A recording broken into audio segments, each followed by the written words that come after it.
German Chancellor Angela Merkel on Wednesday voiced her support for Balkan nations' ambitions to join the EU. Speaking at a press conference in Albanian capital Tirana at the start of a two-day Balkans tour, Merkel said, "It is in our interest that Western Balkan countries to have EU integration perspective and to fulfill it." Merkel's visit to Albania, Bosnia and Serbia comes as Europe is gripped by the economic crisis facing neighbor Greece, which is on the brink of being forced out of the euro. The three countries all aim to join the European club, despite official EU statements that the 28-member bloc will not be enlarged until at least 2020. She said every country seeking EU membership had to fulfill certain conditions and no one would stand in their way if they meet these requirements. Albanian Prime Minister Edi Rama said his country was determined to join the EU.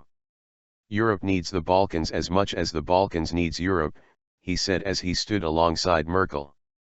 He said failure to join the EU would be tragedy for the Western Balkans as well as Europe and stressed that EU membership would ensure peace in the region, which was plunged into conflict in the aftermath of the breakup of Yugoslavia in the early 1990s.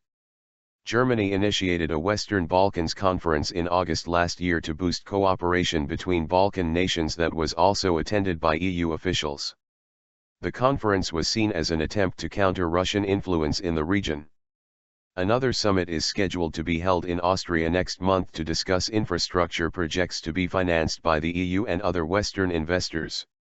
Albania, Serbia, Macedonia, and Montenegro are all candidates to join the EU while Bosnia has signed the stabilization agreement that is a prelude to EU membership and Kosovo is waiting to sign. Slovenia and Croatia are EU members.